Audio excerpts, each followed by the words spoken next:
जैसे ही असर ने मान्यता को फिल्म ऑफर की, उसकी आंखें अचानक से उसके चेहरे पर जम गई। उसने हैरानी से कहा, फिल्म?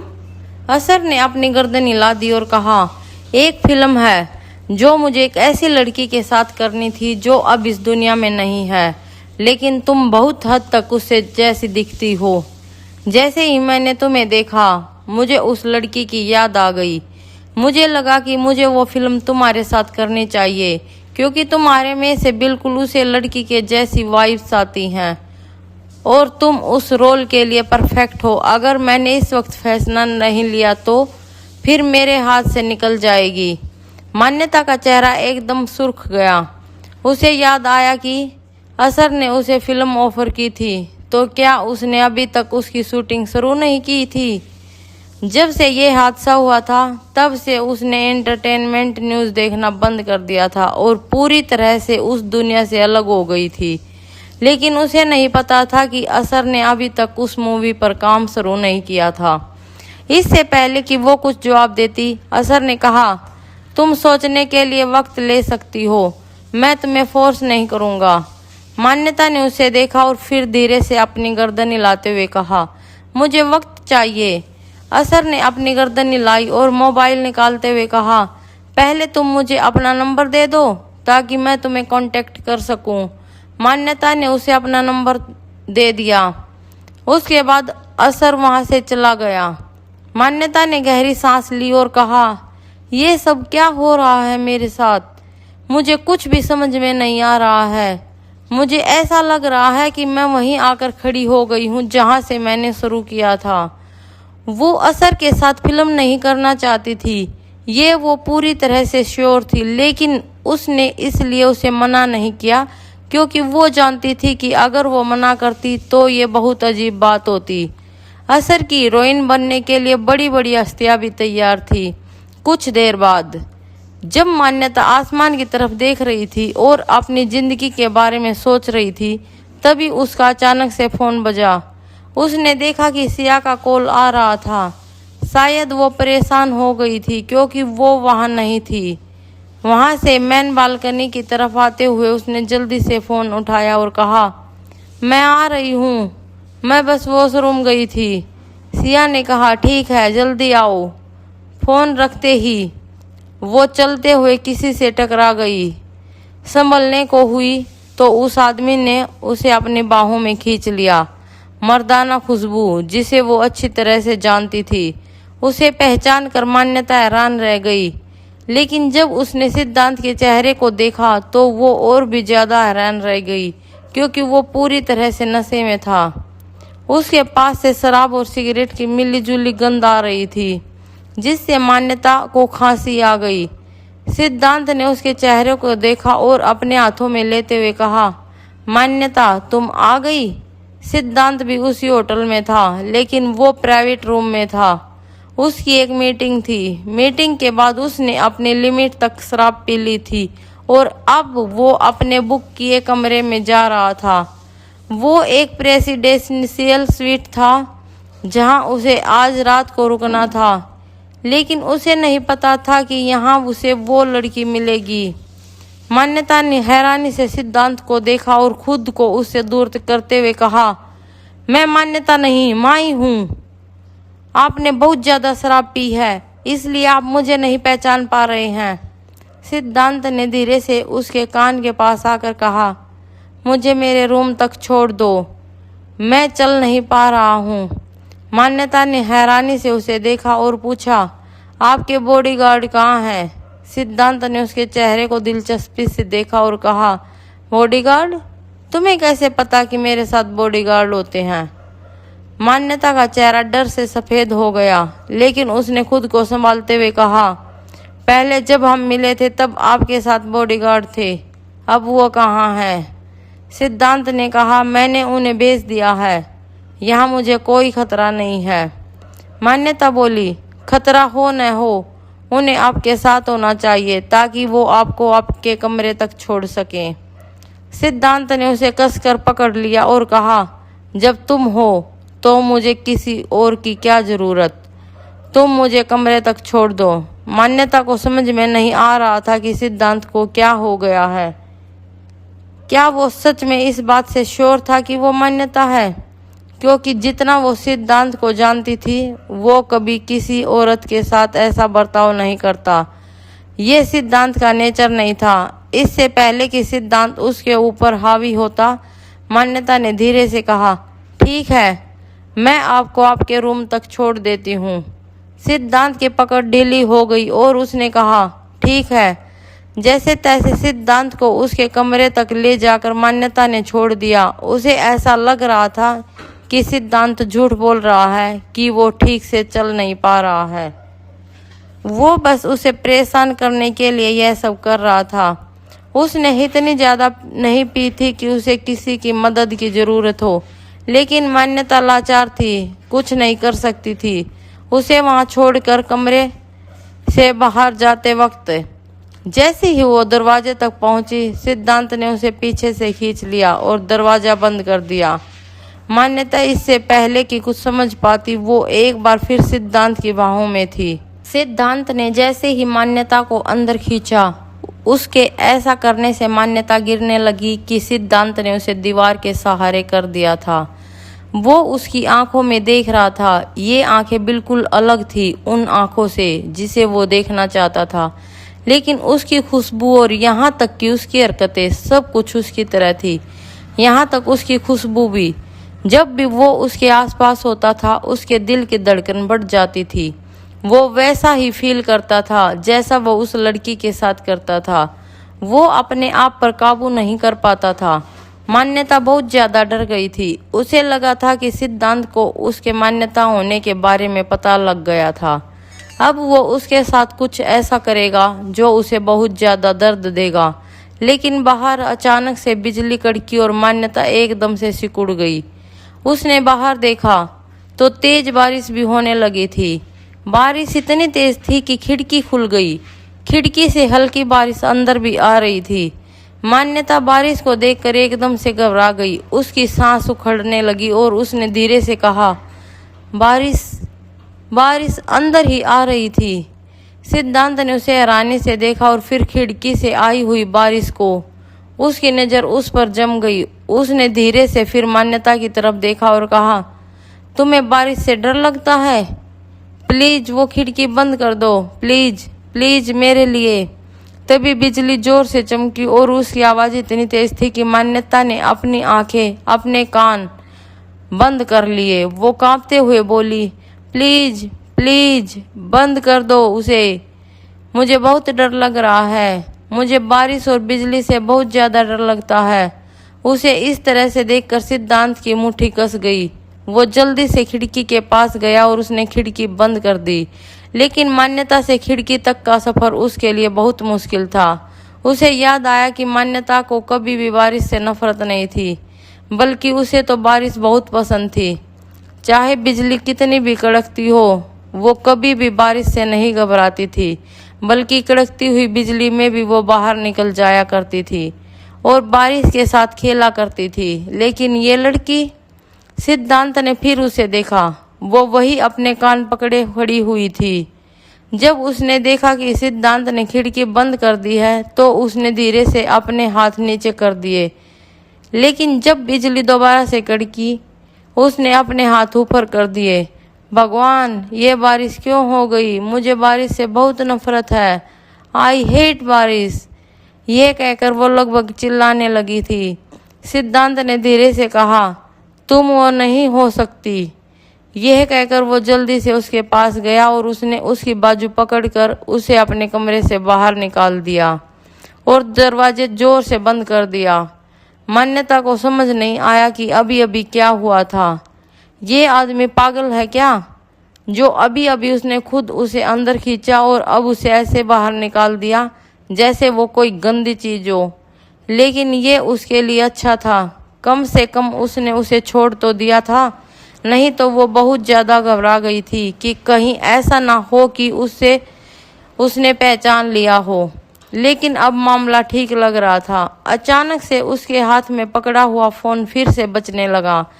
उसने फोन देखा तो ये फिर से सिया का फोन था। उसने जल्दी से फोन अपने कान में लगाया और पार्टी हॉल की तरफ जाते हुए बोली, मैं बस पहुंच रही हूँ, इमरजेंसी आ गई थी कुछ। सिया बोली, एक्चुअली क्विज की तबीयत थोड़ी खराब हो गई है तो फिर हम घर जा रहे हैं, इसलिए मैं तुम्हें जल्दी बुला रही थी। मान्यता ने कहा, ठीक है, एक काम करो, तुम दोनों निकल जाओ, मैं टैक्सी बुक कर लूँगी। सिया बोली, क्या सच में तुम श्योर हो? मान्यता ने अपनी गर्दन हिला दी और कहा, हाँ हाँ, तुम निकालो। मान्यता जैसे ही नीचे आई उसने आसपास देखा, टैक्सी तो नहीं थी, इसलिए उसने ऐप से टैक्सी बुक कर ली और उसका इंतजार करने लगी। लेकिन तभी उसके आगे एक कार आकर खड़ी हो गई। कार की खिड़की का शीशा नीचे हुआ तो जाना पहचाना चेहरा उसे दिखा। ये असर था। मान्यता ने अपने होठ बीच लिए और कहा, असर आप? असर ने इशारा करते हुए कहा, आ जाओ, मैं तुम्हें छोड़ देता हूँ, बहुत रात हो गई है और इस वक्त तुम्हारा इस तरह से यहाँ रहना ठीक नहीं है। मान्यता बोली, नहीं, दरअसल मैंने टैक्सी बुक की है, वो आती ही होगी। असर ने कहा, नहीं, उसे आने में वक्त लग जाएगा, मेरी बात मानो और मेरे साथ आ जाओ, मैं तुम्हें ड्रॉप कर दूंगा, चिंता मत करो, खाऊंगा नहीं तुम्हें।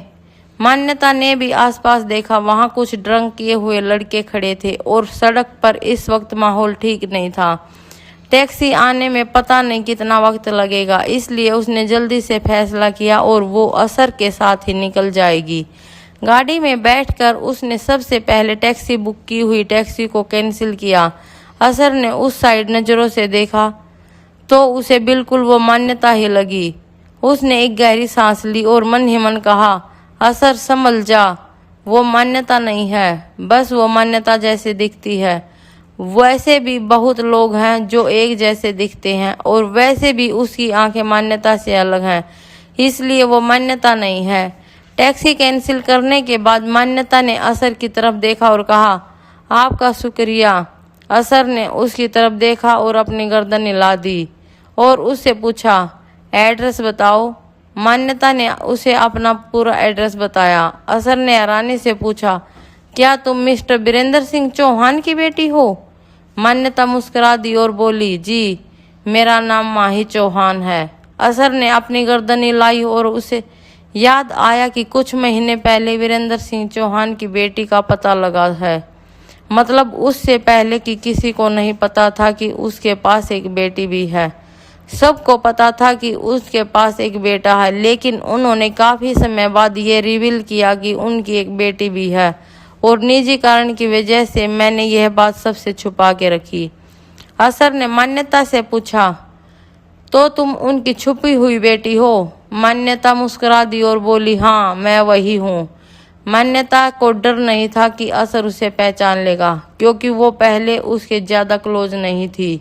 असर को देखकर लग भी नहीं रहा था कि वो उसे पहचान रहा है, लेकिन जब बात सिद्धांत की आती है उसे हमेशा ही एक स्ट्रॉन्ग फीलिंग आती है कि सिद्धांत उसे पहचान गया है। वही मान्यता को रूम से निकालने के बाद सिद्धांत ने खिड़की खोल दी। उसके बाद वो बारिश की बूंदों को अपने चेहरे पर महसूस कर सकता था। उसने अपनी जेब से सिगरेट निकाली और लाइटर से सिगरेट जलते हुए अचानक से यादों में खो गया। मैं तुम्हें पसंद करती हूँ, बहुत पसंद, सच कह रही हूँ। जब मैं तुम्हें देखता है, तुम्हारे अलावा किसी और को देखने की हिम्मत नहीं की। तुम मुझे बहुत अच्छे लगते हो। काश ऐसा हो कि हम दोनों जल्द से जल्द एक हो जाएं, लेकिन अभी हम शादी नहीं कर सकते। अभी हम दोनों ही छोटे हैं, लेकिन वक्त का इंतजार करूंगी। जब हमारी शादी होगी, एक लड़की जिसने फ्रॉक सूट पहना हुआ था, वो अपने सामने खड़े लड़के से ये सब कह रही थी। उस लड़के की पीठ उस लड़की की तरफ थी जिससे वो उसका चेहरा नहीं देख पा रही थी। अगर उस लड़के का चेहरा भी उसकी तरफ होता तब भी उसका चेहरा नहीं देख पाती, क्योंकि उसकी नज़रें नीचे थी और वो ये सब घबरा कर और नीचे देखते हुए कह रही थी। वही सिद्धांत उस वक्त वहां से गुजर रहा था। जैसे उसने मान्यता की आवाज़ सुनी, वो एकदम से उस तरफ मुड़ गया जहां मान्यता की आवाज आ रही थी। उसने देखा कि मान्यता उसके भाई के पीछे खड़ी हुई है और उससे ये सब बातें कह रही थी। सिद्धांत उस वक्त से उसे अपनी पत्नी मानने लगा था जब उसके दादाजी ने उसे बताया था कि उसके साथ उसकी शादी होगी। बेशक उसने कभी उससे बात करने की कोशिश नहीं की, लेकिन उसने हमेशा से यही कंसीडर किया था कि वह उसकी पत्नी बनेगी। लेकिन जब उसने उस लड़की को, जिसे वो अपनी पत्नी मानता था, किसी और को प्यार का कन्फेशन करते हुए देखा तो उसकी मुट्ठी कस गई। उसकी आंखों में आग उतर आई। उसे उसके ऊपर बहुत गुस्सा आया। जब उसे पता था कि उसकी शादी सिद्धांत के साथ होने वाली है तो वो उसके भाई वीरान को ये सब क्यों कह रही थी। क्या वो सिद्धांत को पसंद ना करके वीरान को पसंद करती थी? ये सोचकर ही सिद्धांत का चेहरा सुर्ख पड़ गया। वो गुस्से में वहां से निकल गया और तब से लेकर वो उससे नफरत करता था। वो भी इतनी नफरत कि वो उसका चेहरा भी नहीं देखना चाहता था। बेशक उससे पहले वो उसके साथ बात नहीं करता था, लेकिन उसके दिल में वही बसी हुई थी। तब से उसके दिमाग और दिल में जो चेहरा था वो उसका ही था। आज जब उसने मान्यता को किसी और को प्यार का इजहार करते हुए सुना तो वो पूरी तरह से टूट गया था। उस प्यार ने मान्यता के लिए नफरत की जगह ले ली थी। सिद्धांत तब अपने ख्यालों से बाहर आया जब उसकी सिगरेट खत्म हो गई और उसे अचानक से उंगली में जलन महसूस हुई। उसने वो बची हुई सिगरेट नीचे जमीन पर फेंक दी और अपने जूते से उसे मसल दिया। उसके बाद वो जैसे ही दूसरी सिगरेट निकालने को हुआ, उसका फोन बजने लगा। ये डॉक्टर का फोन था जो इस वक्त वीरान की देखभाल कर रहा था। फोन उठाते ही सिद्धांत ने पूछा, क्या हुआ? डॉक्टर जल्दी से जवाब दिया, आपका भाई बोल रहा है। उसने बोलना शुरू कर दिया है। वो आपसे बात करना चाहता है। सिद्धांत के चेहरे के एक्सप्रेशन नहीं बदले। उसने वैसे ही जवाब दिया, ठीक है, मैं आता हूँ। ये कहकर वो तुरंत वहाँ से बाहर निकल गया। जब वो अस्पताल पहुँचा तो उसे डॉक्टर ने उसे बताया कि उससे मिलने दक्ष आई हुई है। इस बार सिद्धांत के एक्सप्रेशन थोड़े चेंज हुए, लेकिन उसने वापस से अपने एक्सप्रेशन नॉर्मल कर लिए और वीरान के कमरे की तरफ बढ़ने लगा।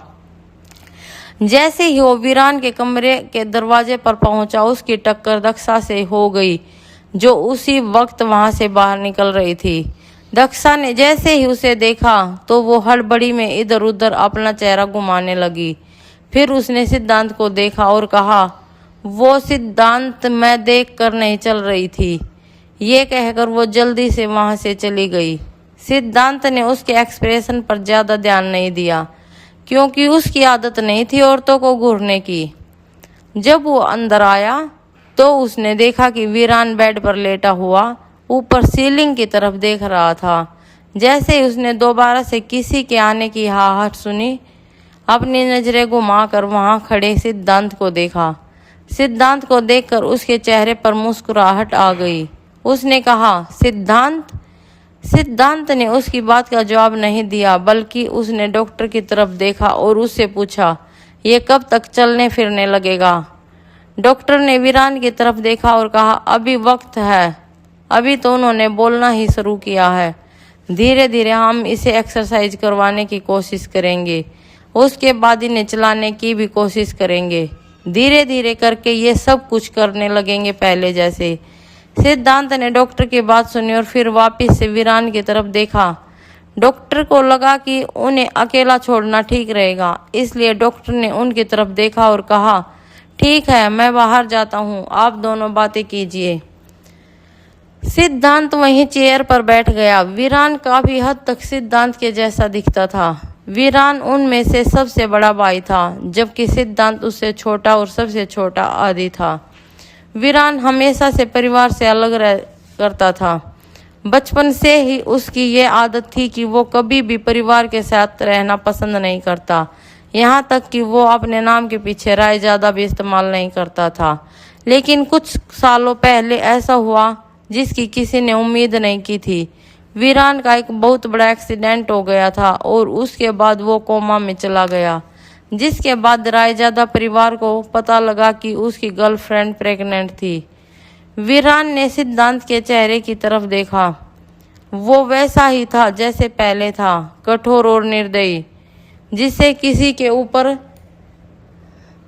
तरस नहीं आता था। वीरान ने गहरी सांस ली और धीरे से कहा, मुझे तुमसे कुछ बात करनी है। सिद्धांत बोला, मैं सुन रहा हूँ। वीरान ने दरवाजे की तरफ देखा। उसे डर था कि दक्षा वापस ना हो जाए, इसलिए वो सिद्धांत को इस वक्त वो सब बताने में थोड़ा और असहज महसूस कर रहा था, लेकिन सिद्धांत वो सच बताना जरूरी समझता था। आगे की कहानी देखिए अगले भाग में।